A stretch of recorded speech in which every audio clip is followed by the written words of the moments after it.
Hello and welcome to More to the Story with Molly White. I'm so glad you joined me again today. I have a very special guest on, and he has been on the podcast before, and I've known him for, going on 25 years, and I can't wait to introduce him. But before I do, I want to give a shout out to Dr. Stephen Hotze with the Hotze Health and Wellness Center for being a sponsor of our podcast. Without his sponsorship, we wouldn't be able to do what we've done and what we are doing. And also, we want to invite you to be a sponsor of this podcast. We know it's reaching far and wide and educating people on the issue of abortion. We're ministering to hurting women and men. We are encouraging pregnant women to choose life for their children and offering resources for that. And I think we're just even encouraging people to get active in the cause of life. So we invite you to be a sponsor or even to donate to the podcast. And you can do that through our website that you will see on our ticker tape. And now, I just want to say that my awesome co-host, Mary Browning, is not here with me today. She is actually on the battlefield up there in Washington, D.C., waiting to attend the oral arguments for the Planned Parenthood versus South Carolina case, which is what we're going to talk about with our special guest. So I'd like to introduce Alan Parker, who is the CEO of the Justice Foundation out of San Antonio, Texas. So welcome to the show, Alan. Thank you, Molly. It's great to be with you today. And technically, I'm the president. So I don't know. I've just been my title. I should know that. I've known you for 24 years. That's right. We've been together, but it doesn't really matter. Servant of the Lord is the title I really should use. So, and that's what I think of myself as. So. Amen. And so, like I said, I've met Alan, July, I think, of 2001 on the radio, American Family Radio, talking about representing Norma McCorvey and Sandra Cano, who wanted their Roe and Doe cases overturned. And we've been working together through the years. And, but now I really wanted to have you on today, Alan, to talk about the lawsuit that Planned Parenthood has filed against South Carolina, and that the Supreme Court is going to be hearing oral arguments on that on April the 2nd. And I just want to educate our listeners on it. Well, sounds great. It's a very, very important case. It started back in 2018 when the governor of South Carolina issued an executive order, which his government then effectuated. Just like Donald Trump's doing executive orders today, and some of his administrators are following it. Yeah. Yes. In this case, the State Health Commission in South Carolina did what they were supposed to. When the governor, the elected official, gives it an order, he said, we want to delist or eliminate Planned Parenthood as a qualified Medicaid provider. In other words, so let's go back to that. Medicaid is a program that is jointly funded by the federal government and the states.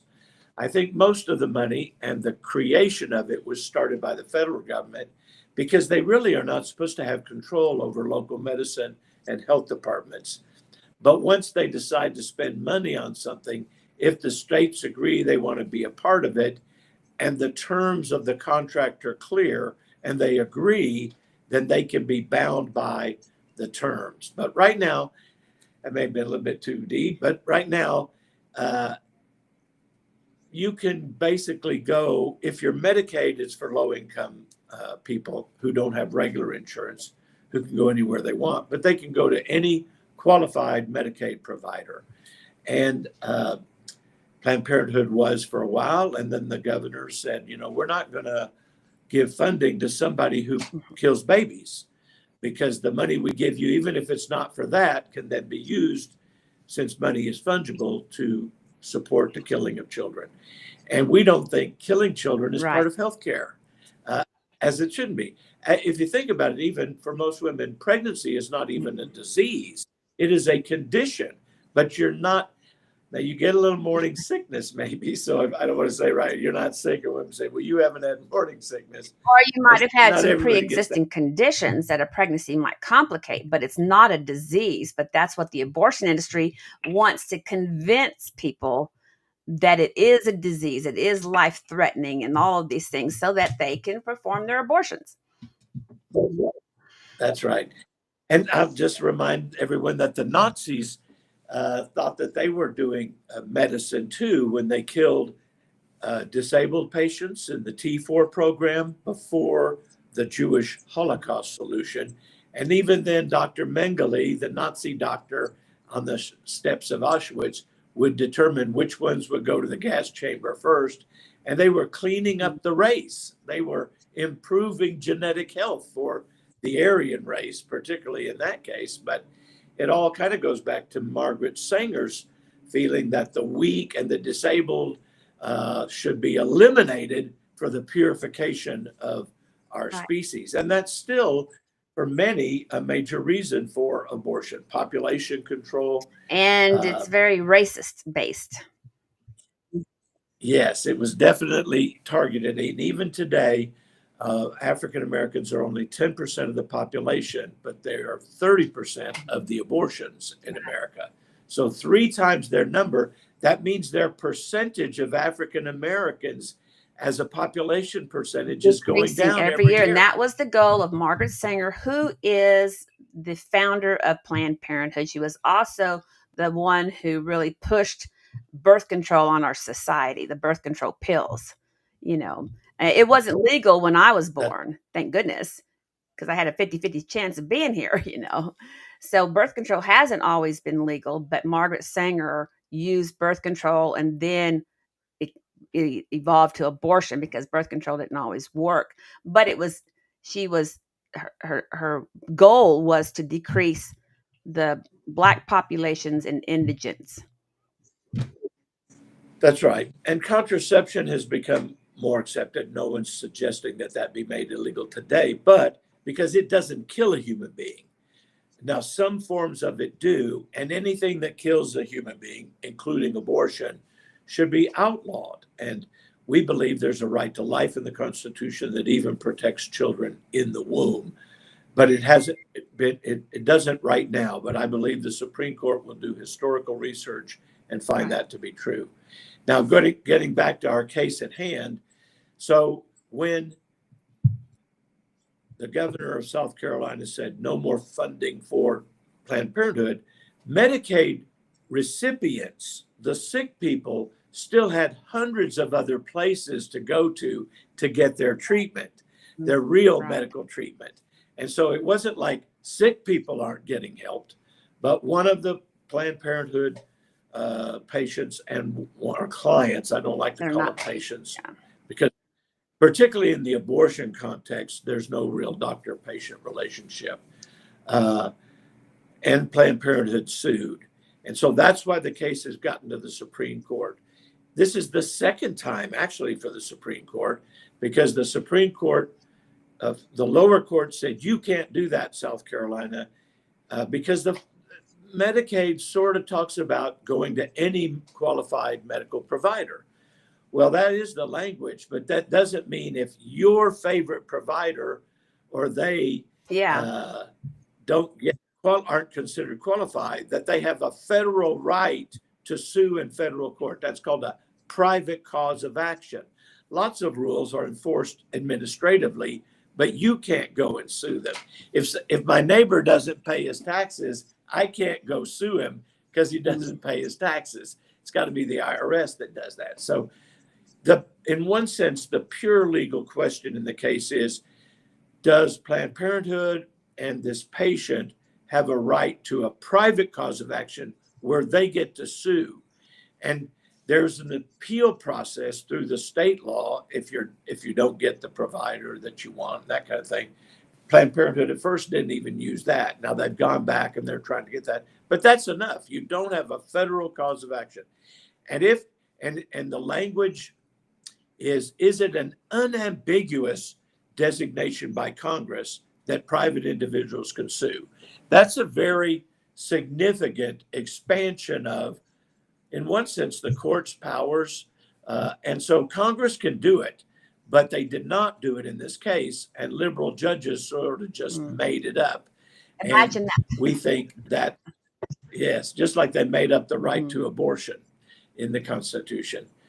But so we think the Supreme Court is very likely to strike down the lower courts, reverse them, and say the states are free to defund Planned Parenthood if they want to. There's no federal cause of action.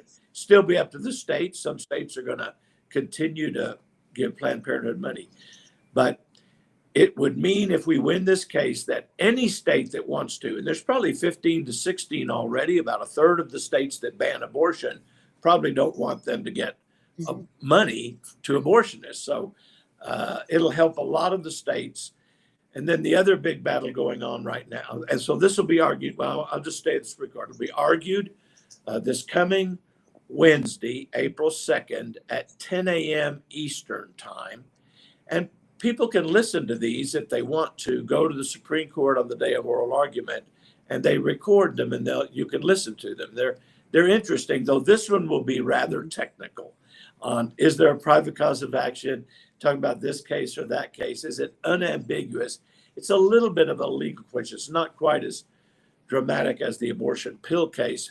But again, that one turned on a kind of a legal technicality. Did the doctors have the right to sue? Did they have standing? But I think we're entering into a historic period. The federal government may also defund Planned Parenthood.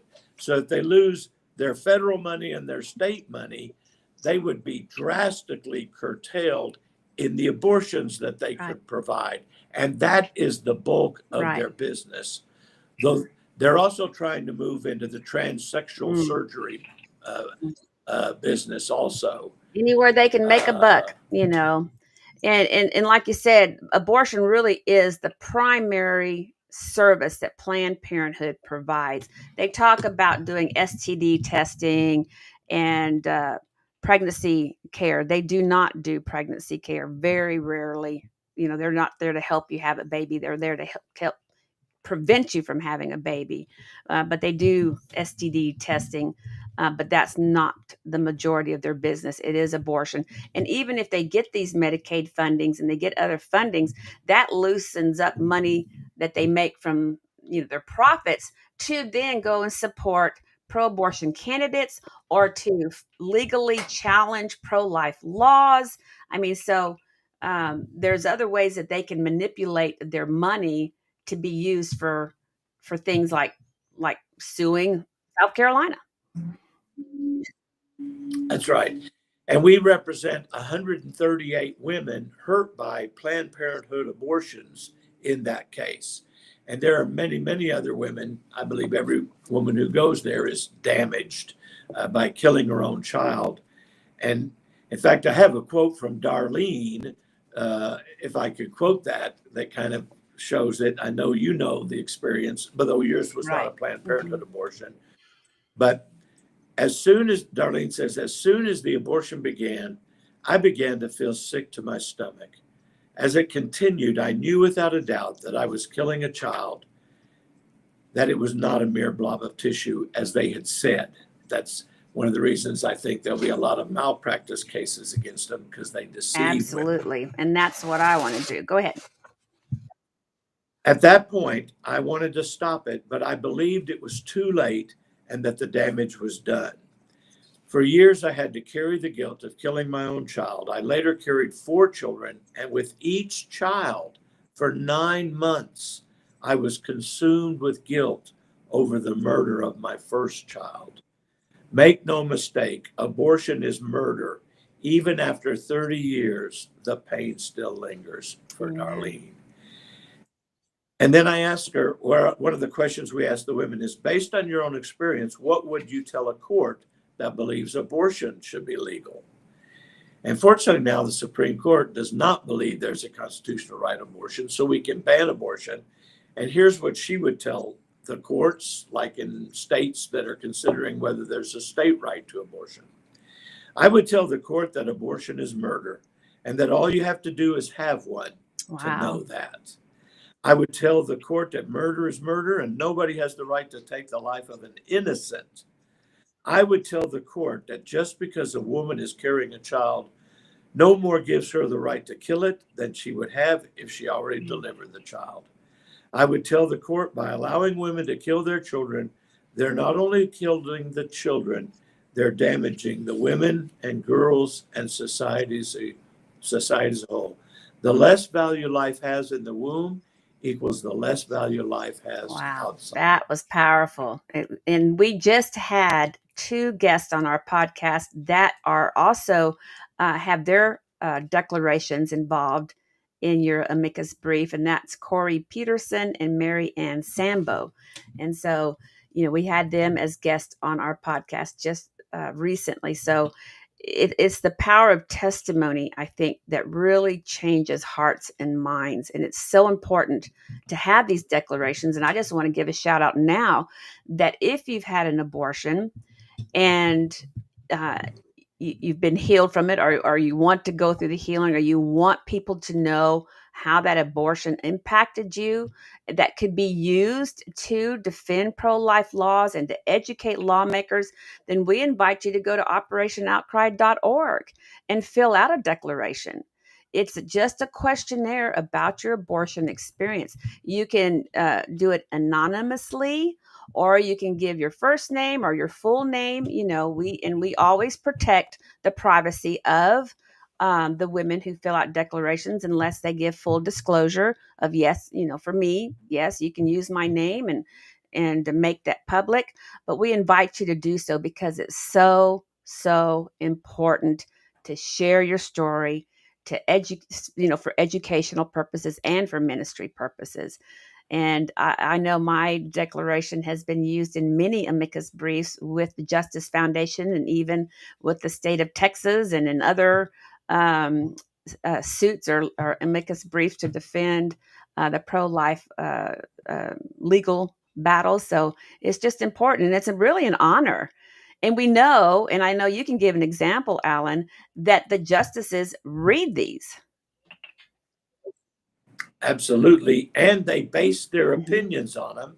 The first example of that occurred in 2007 when the Supreme Court changed its mind and actually upheld a federal ban on abortion where it had struck down 38 state laws banning abortion 7 years earlier. So in 2000, when we began to collect the testimony, they said states cannot ban abortion. You have a right to even the latest term, the baby's being pulled out of the womb and the brain is left inside and the brain is sucked out, and then Yeah, that's the partial birth not considered. abortion, but that means all the way up to birth. Yes, exactly. And so, but in 2007, something had changed. The court had new evidence, and they said some women come to regret aborting the infant life they once created and sustained. See brief of Sandra Cano and 180 women hurt by abortion, pages 22 to 24. And so it was the first time they'd ever called it infant life, Or recognize or the trauma. every time before it had Mhm. been fetus or potential life, and they said severe depression and loss of esteem. And what was on page 22 to 24? It wasn't a lot of scholarly legal analysis.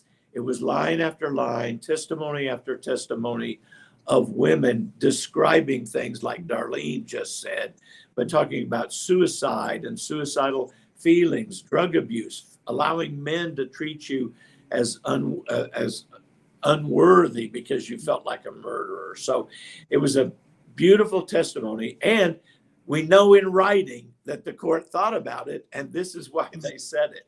So that wasn't there 7 years earlier, and it's changed the minds. And whenever the testimonies get out, they have a powerful impact. So we salute you, Molly, as one of the courageous witnesses, almost one of the founders from the very beginning in the year 2000, certainly the first one that we took into the White House at that time to share your story, and at the National Press Club.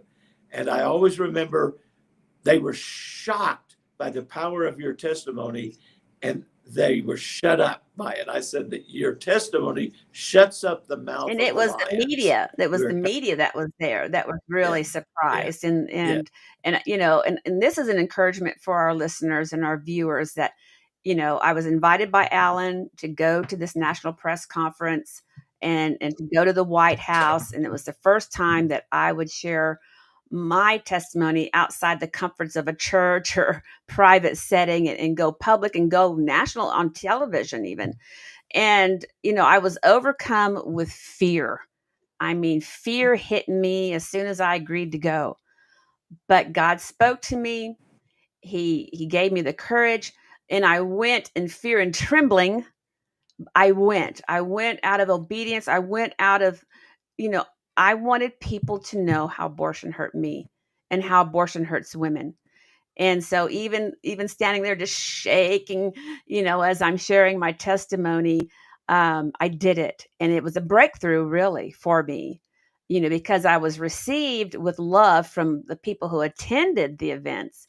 The media they were stunned and they were shocked, but they weren't hostile really, you know, but they weren't always friendly and on our side. But it's just encouragement. It's just no, encouragement to our viewers and our listeners that you've got to share your story. And it also takes you through a deeper healing process. As every time we share our testimony, God heals us a little bit more and more, and it really helps bring others towards that recovery and healing process as well. Well, Terrence has a question. Make the life of your child count.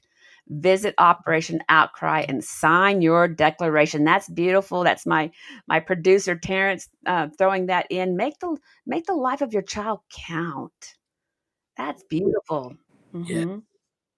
In fact, I was looking back at one of the old briefs we did in one of the first states, Arkansas, that had a 12-week abortion ban. And in this one, you and other women named your children. So we put on not only your names as amicus curiae or friend of the court case, but in honor of your children, you gave the names that you had done it. And if they also fill out the declaration to go to Operation Outcry, they can find the abortion recovery healing Right. resources We talk about that uh, on every show. that Yes. are so critical to it is not the unforgivable sin. I mean, Darlene said she felt like a murderer and she said, I murdered my child. And it is a grave sin. It is murder, but uh, even, David, who murdered his best friends, committed adultery with one of his best friends and then had the man killed. He asked God for forgiveness and he's in heaven, we know. And there is ample forgiveness at the cross for this sin. It's not the unforgivable sin. But going through the healing process helps you learn to accept God's forgiveness. And some women told me, I know God forgives me, but I could never forgive myself. Well, who are you to place yourself above God and receive his love? And sometimes it's a weekend, sometimes it's 7 or 8 week Bible course, sometimes it's phone calls or online now. So there's many ways you can get the healing, but we've got 4 major recovery helplines and things where you can find one close That's to right. you. That's why we That's do right. that. And we encourage that on every podcast. And there's a helpline, which is 866-721-7881. That's available 24/7. It's the H3 helpline. And then, of course, Operation Outcry.org, like you said, has a list of resources for abortion recovery. And, if you feel triggered, if you feel emotions listening to this, you feel some anger, maybe you might feel some tears want to well up. You might feel a twinge of guilt or shame.